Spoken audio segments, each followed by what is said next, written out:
My name is Mr. Perkins here at Enlightening Academy. I'm a Bible teacher here, and I'm here to talk to you in a Theology in Action series about the book of Judges. The book of Judges is very strange. There's lots of weird stuff that goes on. There's lots of violence and other not so excellent acts. If the book of Judges was a movie in today's world, it would certainly be rated R. So I'm here to tell you about a few things in the book of Judges. We're going to go over 3 judges in this series. We're going to go over Deborah, Jephthah, and Samson. And I'm going to explain the stories of these 3 judges, as well as give a little insight into the culture and history and meaning of these stories, so that this strange book full of weird events becomes a little less strange to you, and you may even understand a little bit of the bigger picture of the story of the Bible as well. The book of Judges fits into the bigger picture story of the Bible, and I think it's important that we understand how. So the book of Judges comes after the Torah. The Torah is another word for the first 5 books of the Bible, Genesis through Deuteronomy. In the Torah, we have this problem. Humanity sins and falls away from God, and God desires to restore this relationship. And so the Torah sets up sort of how God might do this. God gives us in the Torah the origins of the ancient nation of Israel.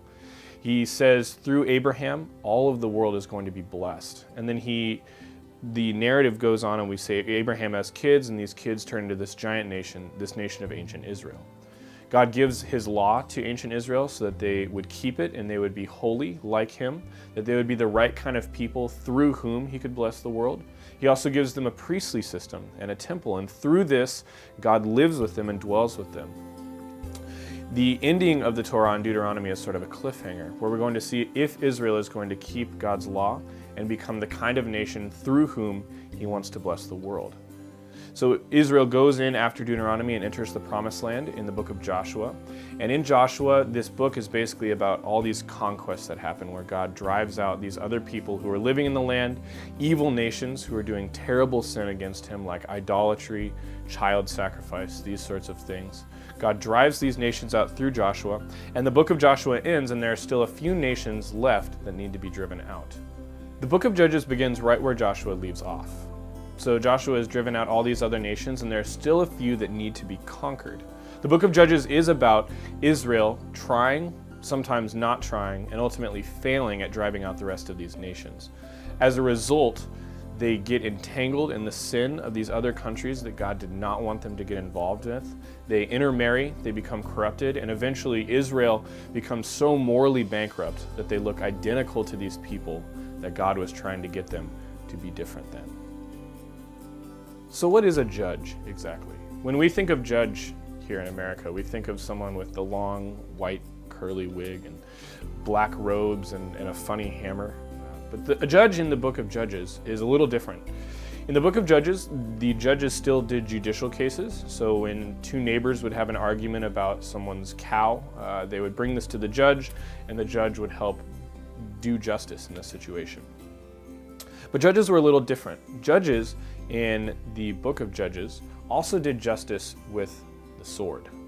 Judges were people of war. Oftentimes, God raised up these leaders in Israel's community so that they would take armies, or even just go by themselves, and overthrow Israel's enemies. So instead of a wig, we have a helmet.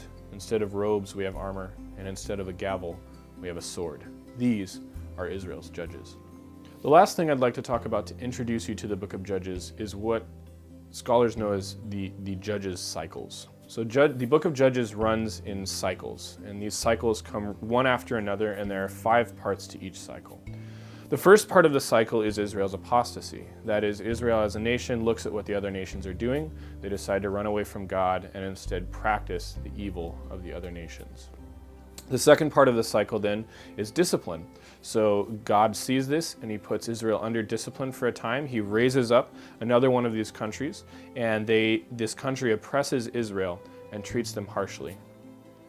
The third step in the cycle is repentance. Israel, after being treated terribly by these other nations for X amount of years, then wakes up, sees their sin, and they cry out to God, "Please save us."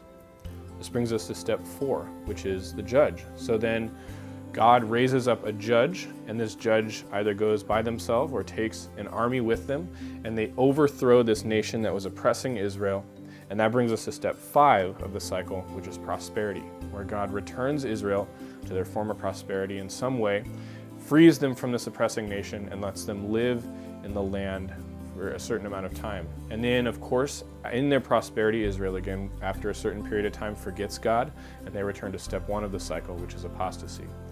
This 5-step cycle runs throughout the book of Judges over and over again, and each of the judges is a different judge that God raises up to overthrow the nation that he used to discipline Israel. It's interesting, as the book progresses, we see the judges in the beginning of the book are usually pretty morally upright and solid people, and the times of prosperity are pretty long, the times of discipline are usually a little shorter. As we get to the end of the book of Judges, and we've run through a few cycles, the judges are just about as morally corrupt as the people. The period of discipline is longer, and the period of prosperity is shorter. And so it's interesting that we see this moral corruption that characterizes each period is also sort of a pattern that goes throughout the book of Judges, where the judges and the people become more and more corrupt as time goes on. The book of Judges ends after this last cycle with a sort of depressing note. It says that there was no king in the land, that everyone did what was right in their own eyes, and they all run away from the way of the Lord. Of course, this gives hope. You notice the phrasing that the author uses, there's no king in the land. And so whoever might be this king that comes next will in some way be a resolution to Israel's sin. Of course, we know historically that this king is David, and even bigger picture historically, that the king ultimately who would change the hearts of his people, both Jews and non-Jews around the world, is the King Jesus. So this is an introduction and overview of the book of Judges, and I'm going to be going over 3 judges in this series. We're going to be talking about Deborah, Jephthah, and Samson. I look forward to seeing you there.